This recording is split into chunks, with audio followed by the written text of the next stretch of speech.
우리가 계속해서 살펴보고 있는 이 베드로 전후서를 통하여서 하나님의 택함과 또한 부르심을 받은 성도들에게 앞으로 다가올 핍박과 또한 그들이 당하고 있는 그 고난 가운데에 어떻게 이겨내고 또한 위로를 전하고 있습니다. 또한 교회 안에 들어와서 거짓 가르침을 전하고 있는 그 거짓 선생들의 유혹에 넘어가지 말 것과 또한 오직 다시 오실 예수님을 바라보며 믿음으로 살아갈 것을 말하고 있습니다. 이제 베드로는 마지막 부분으로서 이 편지를 정리하고자 합니다. 그래서 오늘 함께 살펴볼 본문은 베드로가 전하는 핵심이다라고 할 수 있습니다. 우리 함께 14절을 함께 읽어보도록 하겠습니다. 시작. 그러므로 사랑하는 자들아 너희가 이것을 바라보나니 주 앞에서 점도 없고 흠도 없이 평강 가운데서 나타나기를 힘쓰라. 아멘. 베드로는 그들에게 그러므로 사랑하는 자들아 너희가 이것을 바라보나니 라고 말을 하고 있습니다. 여기서 말하는 이것은 앞절인 13절에서 나오는 하나님의 의가 있는 곳인 새 하늘과 새 땅을 말하고 있습니다.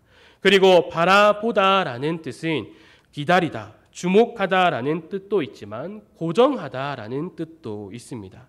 너희가 하나님의 의가 있는 곳인 새 하늘과 새 땅을 기다리고 주목하며 또한 그곳을 바라보며 살아가니 주 앞에서 점도 없고 흠도 없이 평강 가운데서 나타나기를 힘쓰라라고 지금 베드로가 말하고 있는 거죠.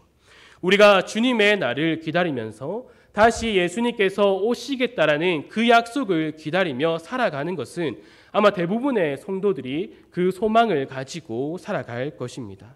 하지만 베드로가 지금 말하고 있는 예수님 앞에서 점도 없고 흠도 없이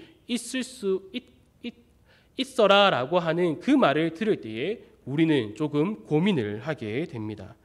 왜냐하면 나 자신을 더 잘 알기 때문이죠. 죄의 본성이 가득해서 틈만 생기면 죄 짓는 것을 더 좋아하는데 과연 나는 그 예수님께서 다시 오실 것을 소망하면서 그 예수님 앞에서 흠도 없이 점도 없이 나는 잘 지키고 살아갈 수 있을까라는 생각을 합니다. 그래서 우리는 생각을 하다가 타협을 하기 시작하죠. 그래 내가 할 수 있는 한 최선을 다해 보자라고 타협을 하기 시작합니다. 하지만 결과는 뻔하죠. 베드로가 말하고 있는 이 점도 없고 흠도 없이 나타내기를 힘쓰라라고 말하는 것은 너희가 너희 생각에 너희가 할 수 있는 그 최선을 다해서 그 흠 없이 점도 없이 있으라라고 말하는 것이 아니라 너희가 그 최고의 것을 드려라라고 말하고 있는 것입니다. 최선의 상태가 아닌 최고의 상태로 예수님 앞에 서라라고 말하고 있는 거지요. 여기서 중요한 것이 있습니다. 베드로는 우리의 힘이 아닌 평강 가운데에 서 있어라고 14절에서 말하고 있습니다. 평강이 무엇일까요? 우리가 생각하는 일반적인 평강은 걱정이나 탈이 없는 상태, 물질적으로 풍요로운 상태, 부족함이 없고 마음에 걱정과 근심이 없는 상태라고 말할 수 있습니다. 하지만 예수님께서 말씀하시는 그 평강은 전혀 다른 것입니다. 요한복음 14장 27절에 예수님께서는 평강에 대해서 이렇게 말씀하십니다. 우리 함께 읽어보도록 하겠습니다. 시작. 평안을 너희에게 끼치노니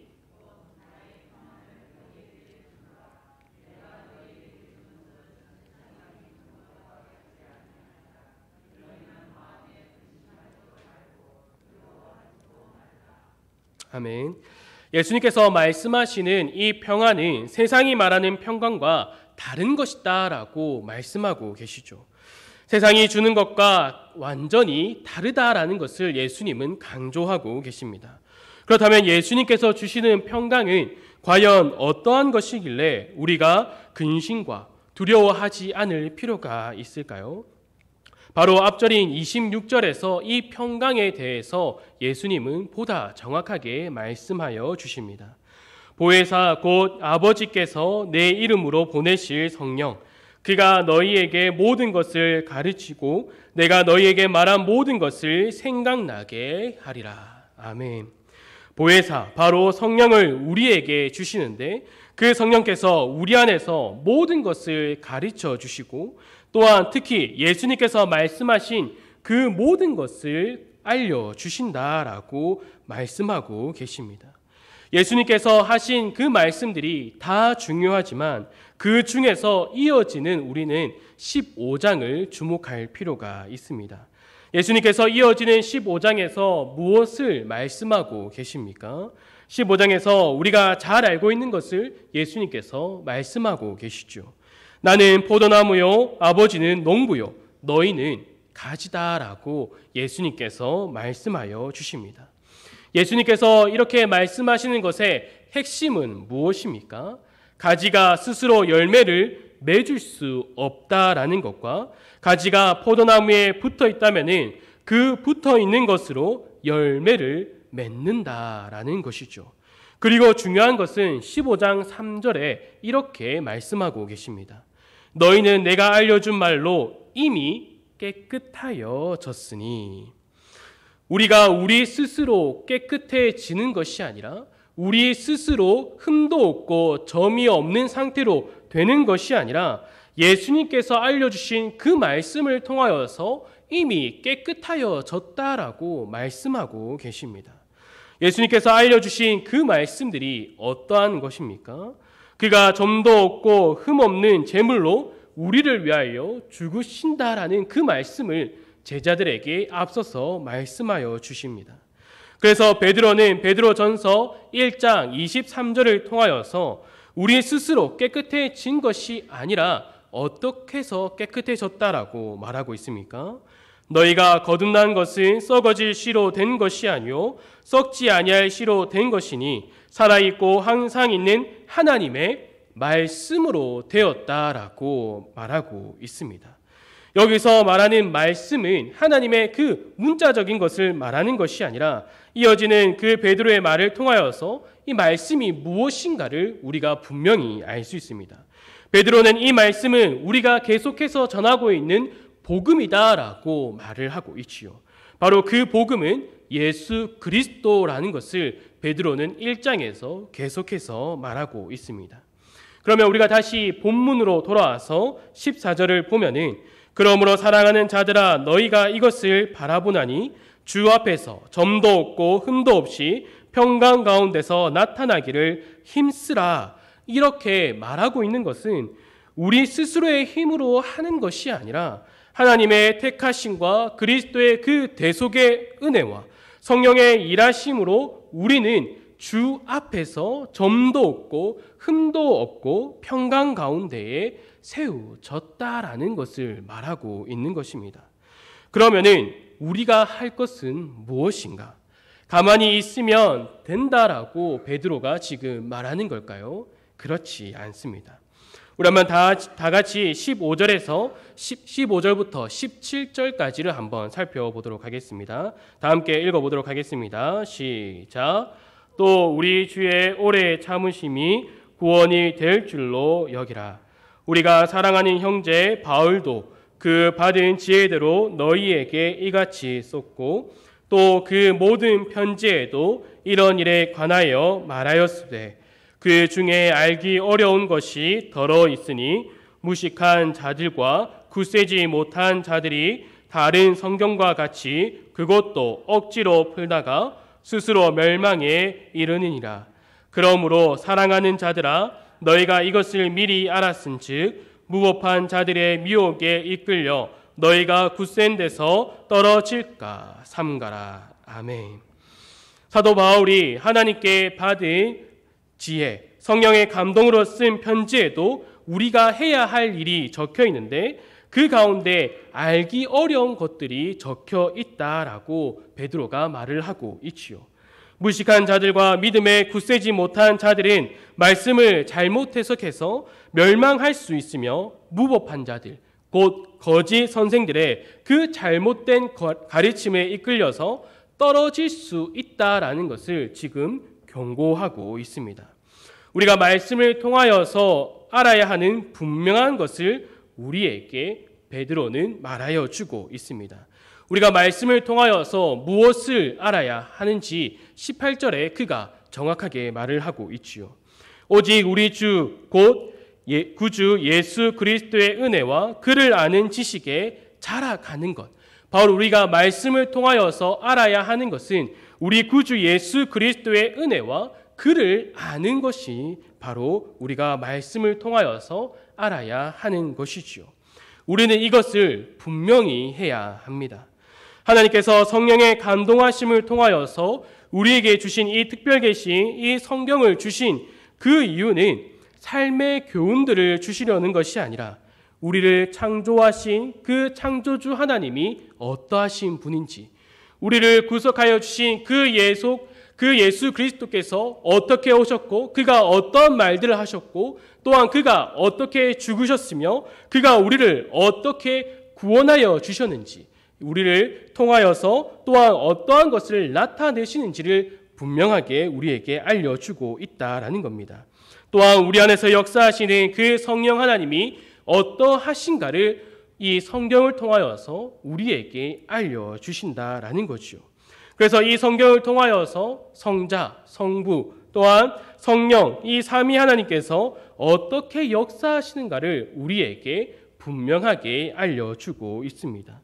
그래서 우리는 말씀을 통하여서 알아야 하는 것은 바로 삼위 하나님을 더욱 알아가야 한다라는 거지요. 거짓 선생들과 성경을 사서로이 푸는 자들은 성경을 지식적으로만 다룹니다. 자신이 특별한 것을 발견했다라고 해서 그 특별한 것에만 집중을 하지요. 또한 단순히 역사책으로만 성경을 바라봅니다. 또한 삶의 교훈 정도로만 그들이 생각하고 삶의 방향을 말해준다라고 말을 하기도 하지요. 그래서 기독교 서점에 가면은 성경 공부와 관련된 책들이 많이 있습니다.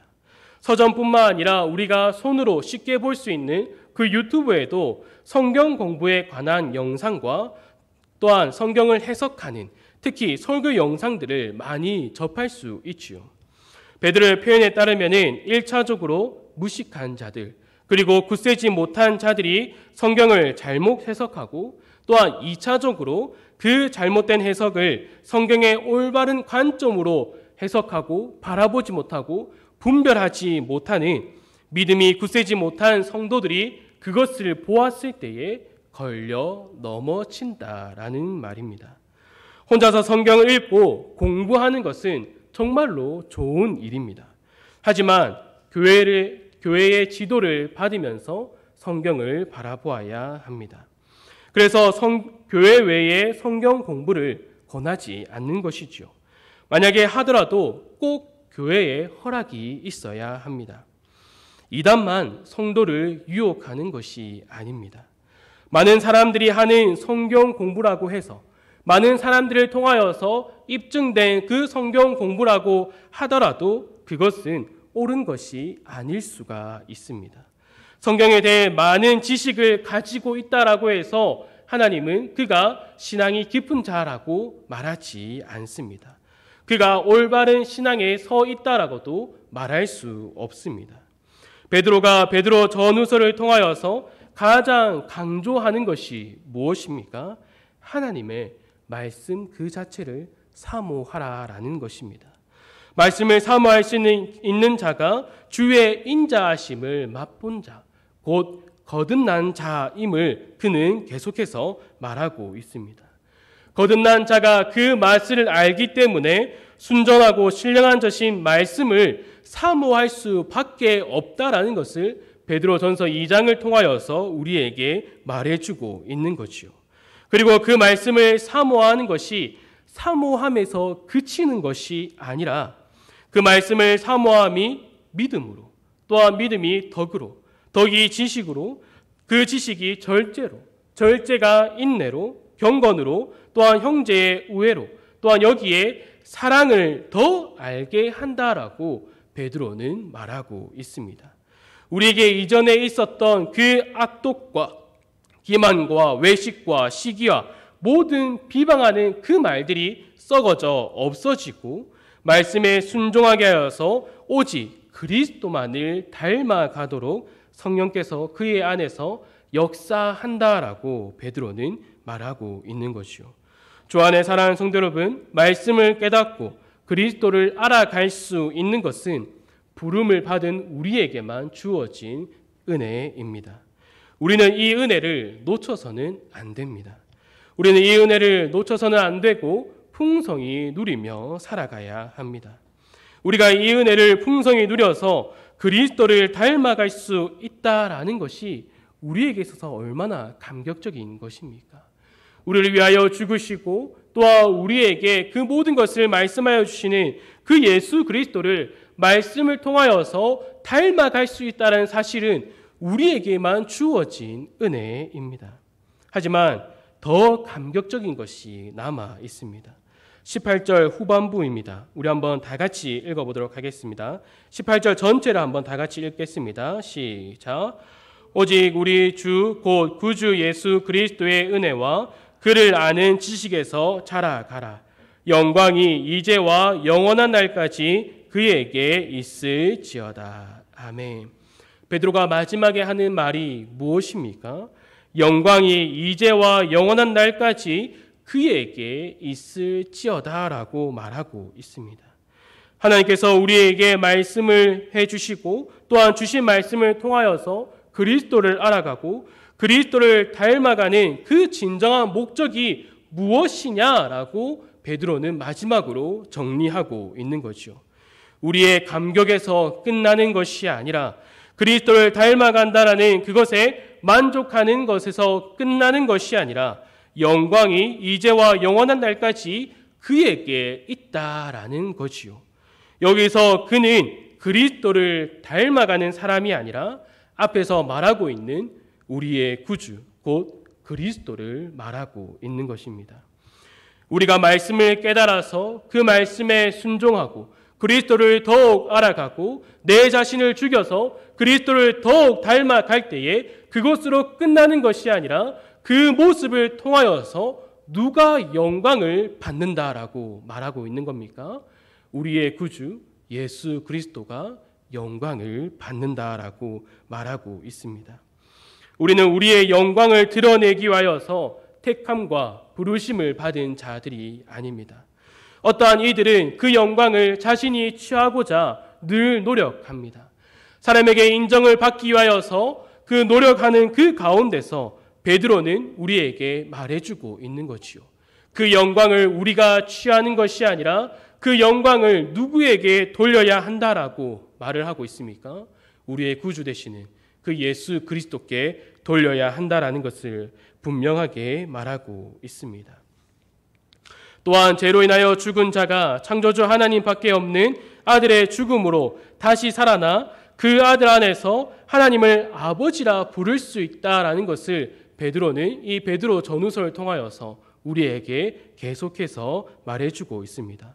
특별히 오늘 살펴보는 이 본문에서는 그의 영이 우리 안에 있어서 이 세상에서 말씀을 순종하고 또한 그리스도를 닮아갈 수 있는 그 평강 가운데에 우리를 거하게 한다라는 것도 우리에게 말해주고 있지요. 사랑하는 성도 여러분, 우리는 우리의 힘과 능력으로 이 세상에서 빛과 소금으로 또한 그리스도의 향기를 나타내며 살아갈 수 없습니다. 우리의 힘과 능력으로 한다라고 하면은 그것은 결과는 뻔합니다. 바로 실패이지요. 또한 우리는 그 모습을 통하여서 그리스도께 영광을 돌리는 것이 아니라 우리는 그의 영광을 가로채서 우리의 영광을 위하여서 힘쓰고 있는 자들이다라고 할 수 있습니다.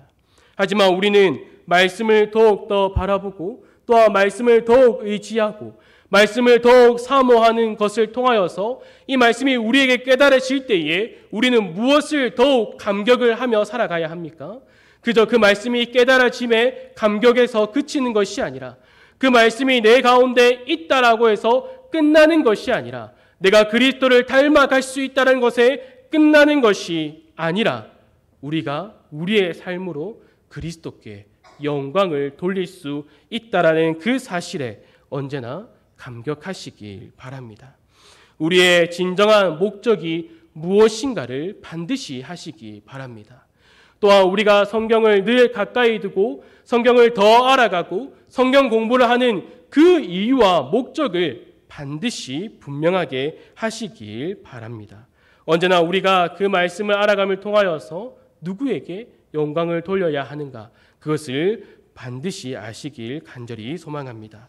또한 우리가 이것을 위하여서 택함을 받고 부름받은 자임을 기억하시길 바랍니다. 언제나 우리가 이 부름에 합당한 자로서 또한 합당한 자로 살아가기 위하여서 순전하고 신령한 저신 이 말씀을 사모할 수 있게 해달라고 늘 구하시길 바랍니다. 성령의 감동으로 기록된 성경을 내 생각과 경험으로 해석하는 것이 아니라 성령의 인도하심으로 그의 빛 비춤을 통하여서 그 뜻을 밝히 하며 지식적으로 알아가는 것이 아니라 그 말씀이 내 삶 가운데서 체험되고 또한 그 말씀이 내 삶 가운데 이루어지게 해달라고 늘 구하시기 바랍니다. 그래서 이방인의 뜻을 따라 행했던 내 모습들이 다 사라지고 하나님의 뜻에 순종하며 그리스도를 더욱 닮아갈 수 있게 해달라고 구하시기 바랍니다. 그리고 그리스도를 닮아가는 그 모습을 통하여서 그리스도께 영광을 돌릴 수 있게 해달라고 구하시기 바랍니다. 마지막으로 이 모든 것을 내 힘으로 할 수 없음을 고백하고 날마다 매일의 삶에서 성령님 나와 함께 해달라고 기도하시기 바랍니다. 제가 어떤 것들을 강구라고 하는지 다 기억하시죠? 우리가 이것을 생각하면은 우리가 기도의 자리에 나왔을 때에 내 필요를, 내 삶에 있어서 필요를 먼저 구하는 것보다 하나님의 은혜를 구하는 것이 먼저임을 알아야 합니다. 하나님의 능력을 구하는 것이 먼저임을 깨달아야 합니다. 우리가 이것을 깨달았을 때에 어떻게 됩니까? 우리에게 주어진 기도가 그저 우리에게 필요한 물질, 우리의 자녀들의 건강, 우리의 가정의 행복, 우리의 가정의 복음화를 위하여서만 주어진 것이 아니라 그리스도의 영광을 위하여서 그의 나라와 의를 구하기 위하여서 그 기도의 그 은혜를 우리에게 허락해 주셨다는 놀라운 사실을 우리가 깨닫게 된다라는 겁니다. 그래서 우리는 우리에게 주어진 이 기도를 하나님께 드릴 때에 특히 하나님을 아버지라 부르고 또한 기도를 예수 그리스도의 이름으로 할 수 있으며 우리의 그 모든 기도의 제목을 성령 하나님께서 우리를 가르치신다라는 그 놀라운 사실을 기억한다면 우리는 날마다 이 기도의 자리를 사모할 수밖에 없다라는 거지요. 그래서 우리는 이 기도의 자리에 나왔을 때 하는 고백이 무엇입니까? 늘 감사입니다. 늘 감사의 기도를 할 수밖에 없다라는 거지요. 왜냐하면 모든 것이 나에게서 시작되는 것이 아니라 나에게서 오는 것이 아니라 하나님께로부터 옴을 기도로 고백할 수 있다라는 거지요. 사랑하는 성도 여러분, 우리에게 주어진 이 기도를 잘 사용하시기 바랍니다. 우리에게 주어진 이 기도를 통하여서 하나님의 능력을 구하시기 바랍니다. 하나님께 은혜를 더욱 구하시기 바랍니다. 성령 하나님을 더욱 구하시기 바랍니다. 베드로가 우리에게 베드로 전후서를 통하여서 말하여 주는 것처럼 말씀을 깨닫는 그 지혜와 명철을 구하시기 바랍니다. 말씀을 사모하는 것을 더욱 구하시기 바랍니다. 그래서 우리가 가졌던 그 옛 모습들, 죄의 본성들, 우리가 이방인의 뜻을 따라 행했던 그 모든 것들, 아직도 우리에게 남아있는 그 모든 것들을 다 버리고 하나님의 뜻을 알고 그 뜻을 위하여서 달려갈 수 있는 힘과 능력과 또한 우리와 항상 함께 해달라는 그 능력을 구하시는 우리 축복노교회 성도들이 되기를 간절히 소망합니다. 우리 함께 기도하도록 하겠습니다. 하나님 아버지 감사합니다. 우리가 말씀을 늘 바라보며 말씀을 읽고 묵상할 때에 우리에게 주어진 은혜가 무엇인가를 깨닫게 하여 주시옵소서.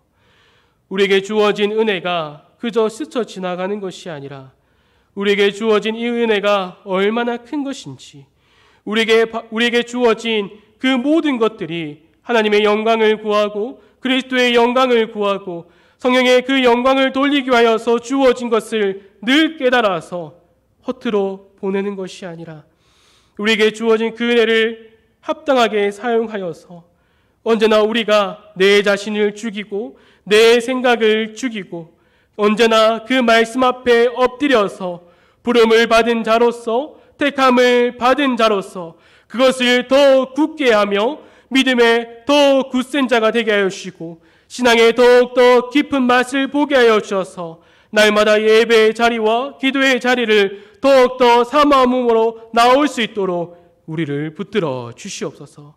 특별히 우리 안에 거하시는 성령 하나님께서 늘 역사하여 주셔서 우리를 지도하여 주시옵소서. 무엇을 구해야 하는지, 우리가 이 성경을 통하여서 하나님의 말씀을 통하여서 무엇을 나타내야 하는지, 우리의 삶의 목적이 무엇인지, 우리가 달려가야 할 곳이 어디인가를 늘 말씀을 통하여서 깨닫게 하여 주시길 간절히 원하며 이 모든 것 예수님의 이름으로 기도드립니다. 아멘.